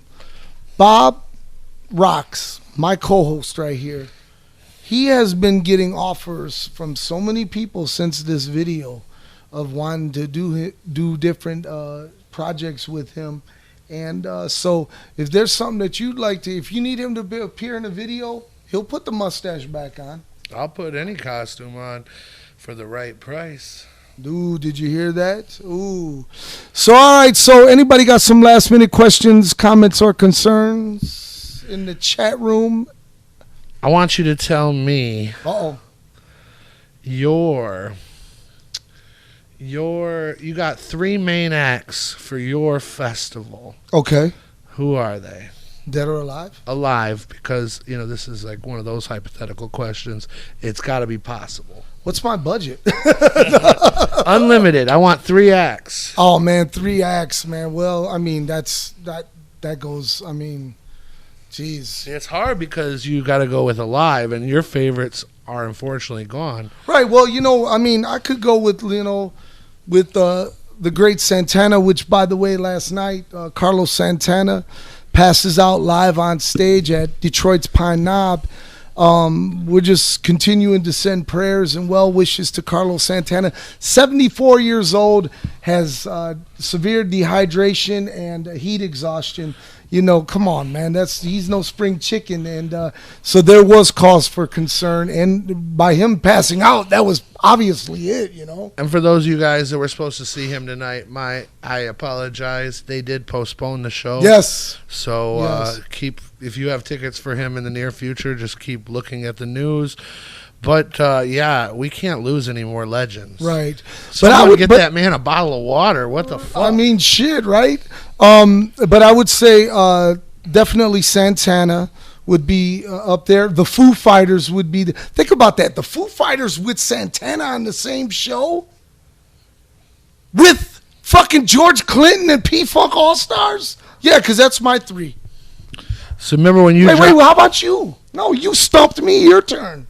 Okay, so 3. HB the Grizzly. Yeah, of course. HB the Grizzly all 3 times in a row. All 3 nights. Yeah. My main acts.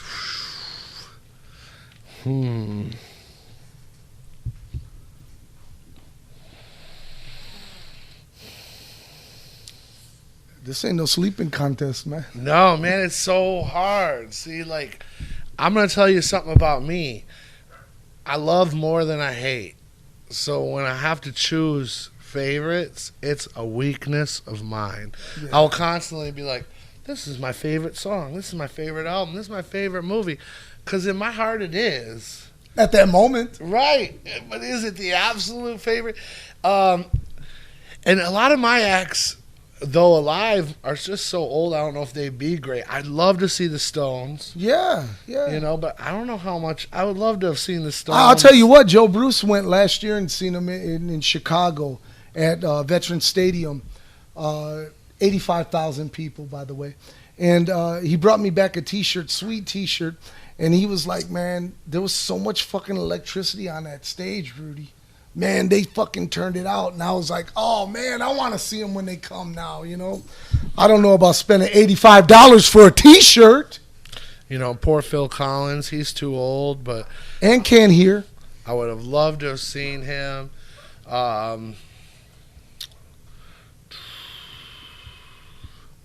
In sync. Pink Floyd.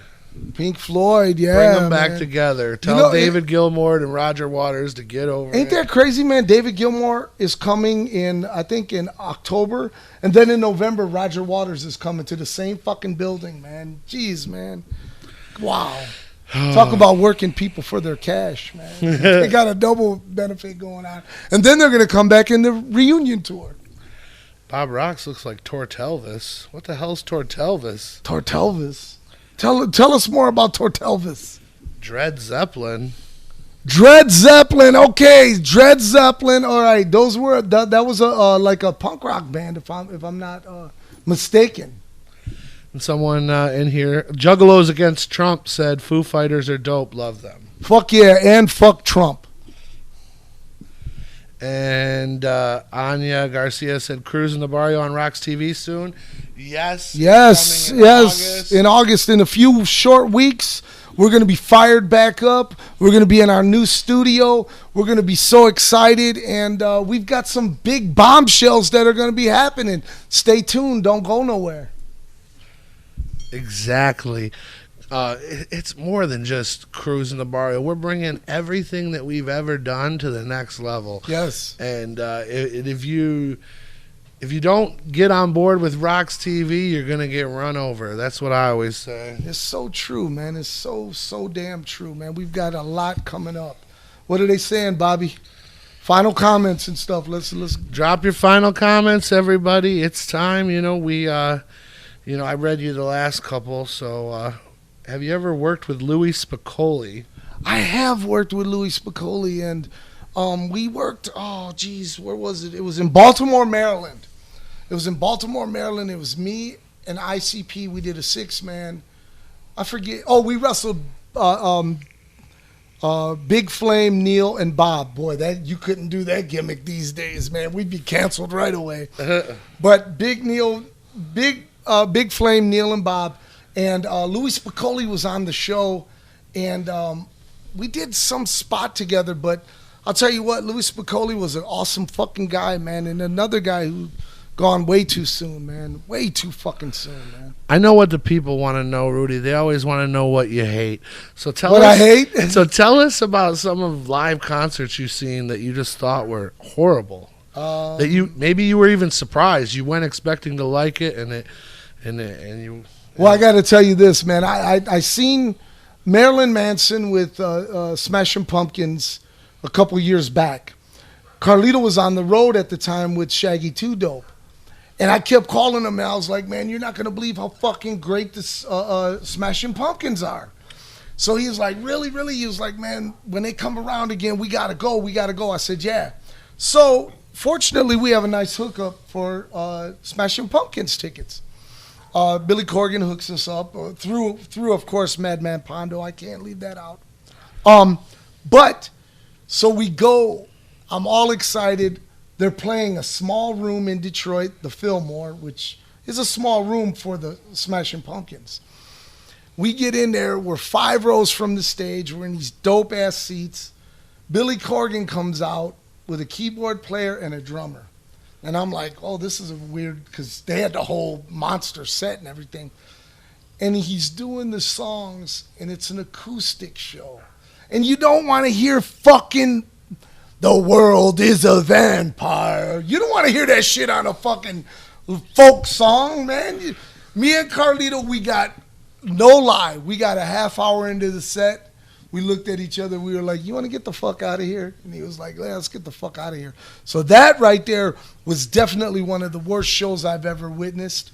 But in the same token, the Smashing Pumpkins a few years prior to that put on one of the best shows I've ever seen live. I mean, straight up, you know. I try not to hate too much, but especially when I go to shows. What are some bands you hate? Some bands I hate? Mm-hmm. I told you, Nirvana.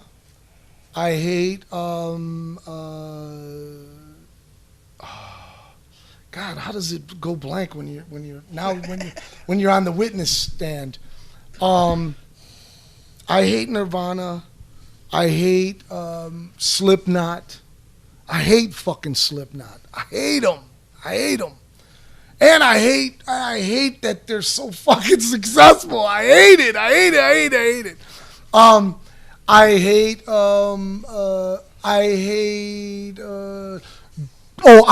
Jelly Roll.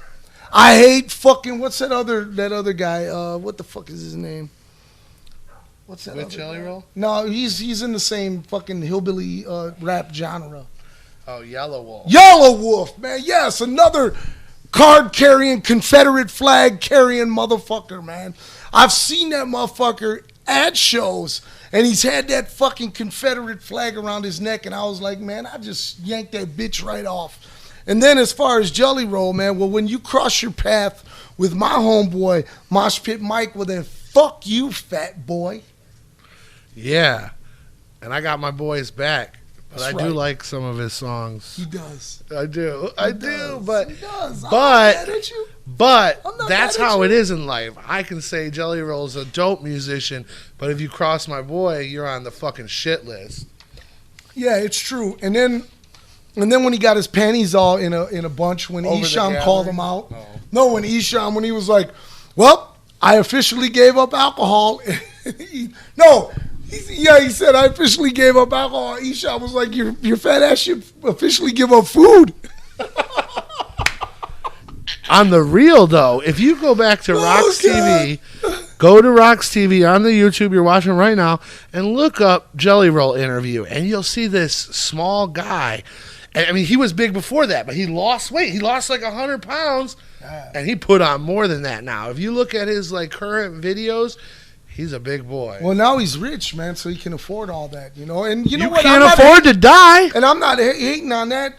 Yeah, I mean, let that be a lesson. You know, one of my boys, man, a great guy who I became friends with through the gathering was comedian Ralphie May. And, man, what just an awesome soul, man. A great guy, give you the shirt off his back. Man, he was too heavy. He ate himself to death, man, and it sucks, man. It's a shame, and it's a worry that I have, and I struggle with it, you know. But I'm going to get into some of these final comments because we're coming around the final bend of Ask Rudy Anything. That's really noble of you saying that, man, really, you know. Because, you know, and let me also say this, man, that you're struggle, but you're trying, man. And I know because I sit with you day in and day out, and I watch your eating habits, and, man, they've changed drastically, man. Because you got to stick around for those 3 boys, man. 100%. They need you. So our I need you, man. Our rock historian Rick Brooks said he's seen the Stones in 1975, 88,000 people. Wow. And Scotty Balls wants to know Radiohead ? I'm not a Radiohead fan of their music. I can't say that I hate them or I like them because I really haven't never given them a chance. But if you're telling me, what's his name, Scotty Balls? If you're telling me, man, that I should listen to Radiohead, tell me one track that I should listen to that may convince me that they're pretty good. Or do you hate them? And we're going to go into our final question because Uh-oh. it's good. It's good. Oh, wait. Uh-oh. You erased it. Oh, we got 2 questions. Oh, I got to get to this other one, back too. to back.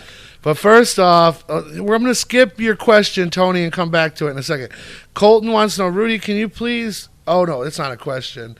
He just wants you to hit Monoxide Child in the face with a snow shovel full of shit. Oh, God. Oh, man. All right, so our final question tonight from Tony Sakic is, any opinion on Babytron's success and playing at the gathering?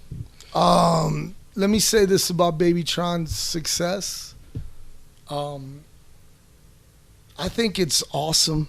I really do. I think for any young artist to have the success that he's had overnight. Oh, this is literally overnight. His father, I've toured with many a years. You know, he's with Motown Rage, and he's a dear guy. My brother James, Babytron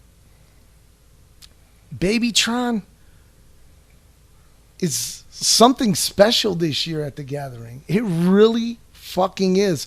Here's a kid, a young kid, who is basically going everywhere and selling out all kinds of places. And for us to have him at the gathering is really fucking big deal. And by the way, he was born into this Juggalo world, man. And there's no denying it. I've never seen him rep Juggalos ever. I'm not going to sit here and lie that. But I'm saying, though, if anyone's ever been involved or around the community, it sure is this kid. So in 2 weeks, we'll be back with another wonderful episode. If we didn't get to your questions in the chat room, that's just because we want you to tune in 2 weeks. Or call me.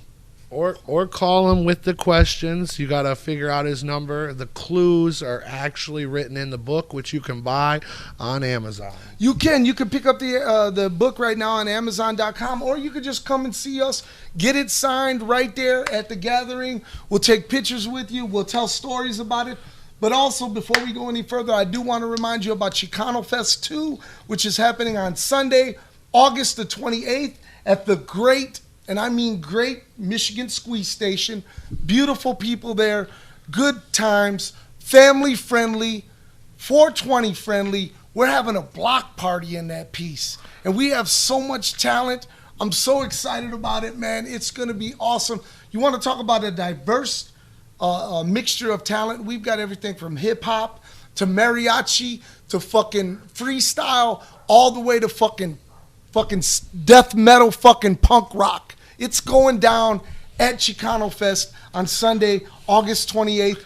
And August 21st, don't forget to get your girl fight tickets because those things are selling like hotcakes. Tell them where they can get them. Girlfight.brownpapertickets.com. But let me say this about Chicano Fest. It's how ironic it's called Chicano Fest. It's the most diverse festival that I know of this summer. It is. It really is. And we're excited about it. It was a dream of mine and Carlito's for years that we get to do a festival. We did our first one last year. And we learned a lot from it. We learned a whole lot from it. Do's and don'ts. We learned on the job.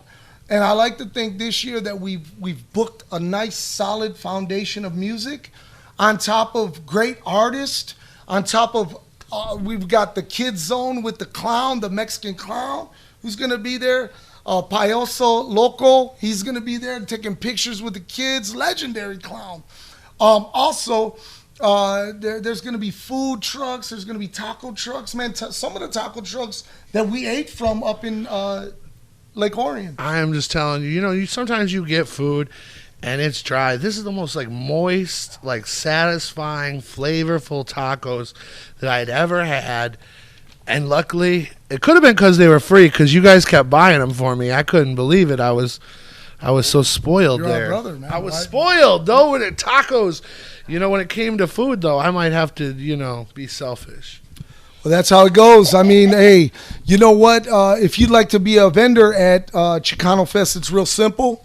Text right now, 313-675-3367. That's 313-675-3367. I got to tell you something. We have made it so affordable for everyone to get a booth, for everyone to get a table, and sell your art, sell your creation, sell your cookies, sell your whatever the fuck you sell. Bring it. As long as it's not offensive to no one, we welcome it. We really do. And with that being said, that's going to do it for... as long as you're not singing at Chicano Fest, there will be nobody offended. If I'm singing at Chicano Fest, we just sold that place out. See, I haven't even announced it that I'm the special guest on Jump Steady's yeah, we're going to be there. You have it. Our classic rock cover band. Right. Right. Steel Bullet.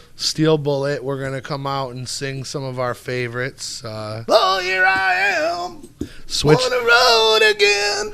Switching to glide. Nothing matters but the weekend. You guys, if you don't know about Switching to Glide, be a glider. Check out Switching to Glide by the Kings. The Kings. Check them out right now. You will thank us so much later. 2 weeks from now. With that being said, be here 2 weeks from now. RoX-TV.com. And actually stay tuned because we're dropping a bunch of articles with interviews for 9 or 10 different performers at the gathering. This right here this month has been Bob RoX. I'm Rudy Hill, also known as Rude Boy. And like we always say, we're not here for a long time. We're here for a good fucking time.